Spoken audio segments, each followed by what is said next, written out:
Oi pessoal, bem-vindo, bem-vinda ao penúltimo capítulo, o penúltimo vídeo da série que está comentando a obra Arte da Felicidade no Trabalho, de Dalai Lama e Howard C. Cutler. Para quem não viu nenhum vídeo até aqui, ou para quem viu, vou lembrar que essa obra é resultado de conversas mantidas entre os autores do livro. O capítulo abordado no dia de hoje é Meio de Vida Correto. Esse capítulo ele vai se destinar a aprofundar a questão da natureza do trabalho que você realiza e do impacto dele no mundo, na vida de outras pessoas. Esse capítulo se relembra de que na história da humanidade é muito recente essa coisa de escolher um caminho profissional. Lá atrás, na maior parte da história da humanidade, não se escolhia um caminho profissional. Na verdade, você já nascia com um caminho a seguir. Você nascia e fazia basicamente o que os seus pais faziam.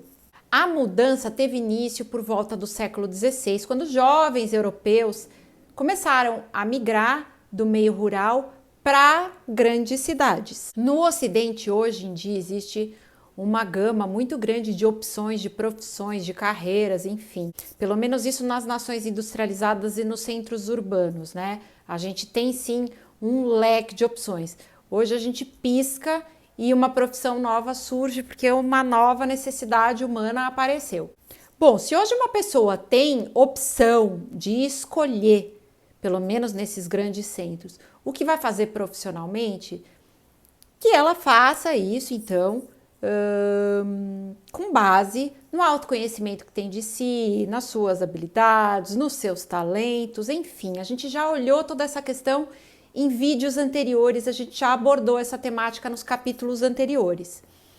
Daí, Howard C. Cutler, não contente com tudo o que já foi explorado, pergunta a Dalai Lama: mas existe uma outra consideração, alguma outra coisa que precisa ser levada em consideração para garantir mais felicidade no trabalho ou que seja uma felicidade mais duradoura, profissionalmente falando? E Dalai Lama responde: um fator que seria muito útil de se considerar é o benefício ou o dano provocado pelo trabalho que você faz. Ele diz que da perspectiva budista, fala-se em conceito de meio de vida correto, que significa o quê? Esforçar-se para se envolver numa atividade, num trabalho que não faça mal aos outros, nem direta nem indiretamente. Daí Howard C. Cutler traz um exemplo hipotético para Dalai Lama, então, analisar esse exemplo e dizer como abordaria a questão desse indivíduo, nesse caso hipotético, com relação ao meio de vida correto. Digamos que o indivíduo trabalhe numa empresa que produza algum componente para armas bélicas.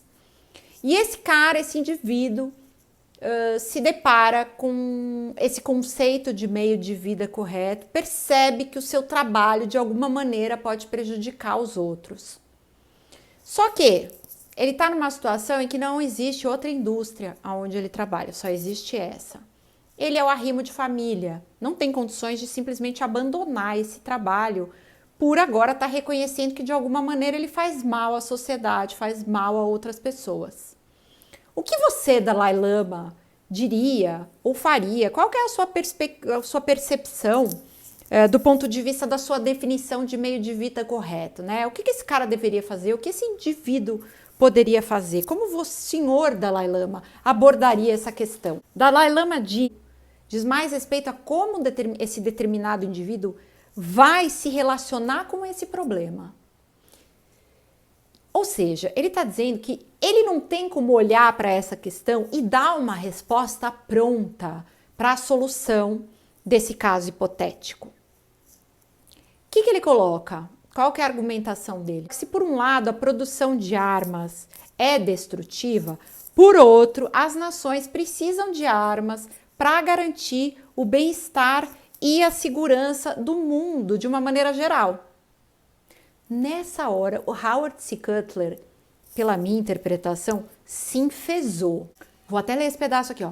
O senhor está dizendo então que seria aceitável manter o emprego por reconhecer que no fim das contas largá-lo e perder o ganha-pão não terá impacto sobre o mundo a longo prazo.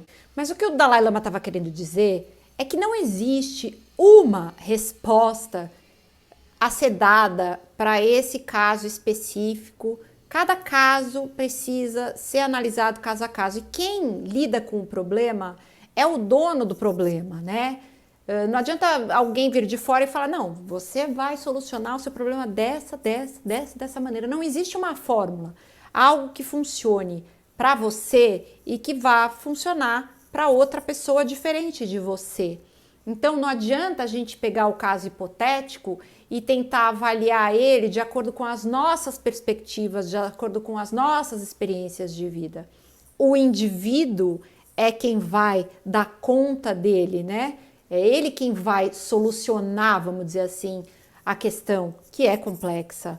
Não é uma questão simples, não é uma questão difícil, ela é complexa. Por isso a gente não consegue, nem o Dalai Lama se coloca nessa condição de dar uma solução para esse caso hipotético. Mesmo Howard C. Cutler ficando enfesadinho aí. Porque o que eu percebo, gente, ao longo da leitura inteira, é que o Howard fica tentando subtrair das conversas com o Dalai Lama uma resposta única, uma fórmula para resolver a questão da insatisfação profissional para todos. E não existe isso, gente. As pessoas têm seus próprios valores, têm suas experiências, têm um sistema de crenças que a construiu. E o que o Dalai Lama tenta mostrar para o Howard é que a solução disso depende mais do próprio indivíduo do que de uma visão que ele tenha sobre o problema.